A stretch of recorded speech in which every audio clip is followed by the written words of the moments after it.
Hello again, YouTube. This is the truth, man. Give you the truth. We got a lot to cover today. We're going to talk a little bit about the Tyre Nichols case. And I got a strange twist to this that I was doing some research, and I already knew this, but I was doing some research on black racism. I know y'all want to think that it's no such thing. But today I'm going to prove it to you. Based on the definition of racism, yes, it is. So, I looked into the case a little bit, and they had this group of officers, which, if you ever been in corrections and you ever been a police officer, you know that these groups often exist, especially in a correctional setting. You have the cliques that when they together, they do this. So, in this particular case, it appears that this was some type of unit. Because Memphis, let's be honest, and those guys can be very goony down there. Like that, if you want to know thug life, or you know anything about thug life, Memphis is one of the top places for it. Like, that's just, a lot of the slang you hear came from Memphis. Case in point, I remember back in the 80s, early 90s, one of my guys, his family was originally from Memphis. And when he came back home, he was using these terms, right? Three phrase insults. I was like, you know what I mean? Band, B-I-T-C-H-A, ninja. Oh, I said, man, what you just say? So we just went all the way with it. Like, I'm not saying that they invented that down there, but man, guys on my block ran with that stuff, man, and now it's all over. Because I remember when he came up there, we just made up all type of square A ninja, punk A ninja, just fag. Well, I ain't gonna say that word. I'm only using the word. I'm not insulting no group who choose to live their life whatever way they choose. But y'all know what I'm saying. Let me get off of that before I get censored even more. Man, why can't you? I can't even see myself. Can y'all see me? But I'm gonna get into racism in its many forms. Everybody, when they think of racism, they think of the triple K. And they think of, and on their side, on the Caucasian side, they think of the Black Panthers and Muslims and stuff like that, and Minister Farrakhan and all that.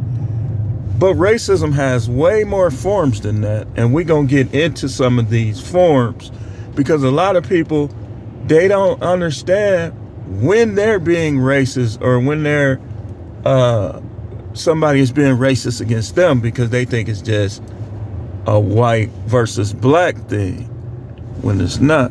I have to see, man, I cannot see this. The sun is gaslighting. It is cold out here. It's 9 degrees. But I can't see because of the sun. What, the sun turned the cold side to Milwaukee? But yeah, many forms. These forms lead to people quitting jobs, leaving marriages. Sometimes that could be, y'all, okay, watch this. This is some deep stuff right here. Y'all don't realize that sometimes, now check this out. 90% divorce rate amongst college women filing on their husbands, right? I guarantee you it's 99.9. The other 9% is them to be like, all right, I had it, I'm gone. Because they will continue to fight, continue not to submit, continue to do all of the unwomanly things, all unwifely things, and guys just get fed up. I don't believe those marriages probably only work 1% of the time. And you know why? Racism. Sometimes it could be a Latino and a Mexican. The Mexican got a blue collar job, or not Latino, a white and a Mexican. The Mexican could have a blue collar job, the white can have a corporate job, and every conflict, that's the hidden reason for it, is racism. Now, you got classism too, but we ain't talking about that today. We talking about the different forms of racism. Now, y'all know I got my notes. I'm just getting y'all ready for it. I'm only talking about it a little bit right now, but in a few minutes, I'm going to go into details about this. Because sometimes in the black community, okay, so you'll have one, let's say the woman is college educated, the dude is from the streets. She might initially act like she going for him, and let's say he start working, change his life. He ain't trying to hustle no more to change his life, right? Sometimes that don't matter, because if you have a black person who might have subtle racist tendencies towards other blacks, let's say you have a black man that he grew up with all white people. He ain't gonna never marry nobody black, or if he do, it's a very possibility that it's not gonna work if he have all negative thoughts and ideals in his mind towards blacks. Same thing with women. If you have a woman that likes white men, that wants a reason to divest, she don't want you no more because she likes white men or she likes other races. You gonna see her with them races eventually, because she gonna end up divorced. And the hidden reason is sometimes it's just black people can be racist towards other blacks. You can also be racist towards certain groups. Like some people, you have partial racism. Some people, well, we're going to get into it. I just wanted to touch on it in terms of the Tyre Nichols case. One thing you got to watch out for if you're corrections or police, you're going to see a lot of stuff. So let's say you are policing or doing corrections, and you're dealing with mostly one particular race.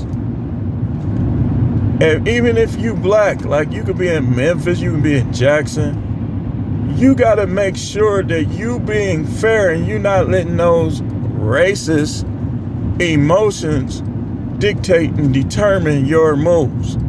See, just because somebody works somewhere don't mean they like the people they deal with. We see that every day in fast food. I try not to argue with them because I don't want them to do nothing to my food, you know what I mean? I be like, okay. And if I don't like what they saying or what they doing, I just pull off. But I don't want them to do nothing to my food. But we gonna get into that because I think that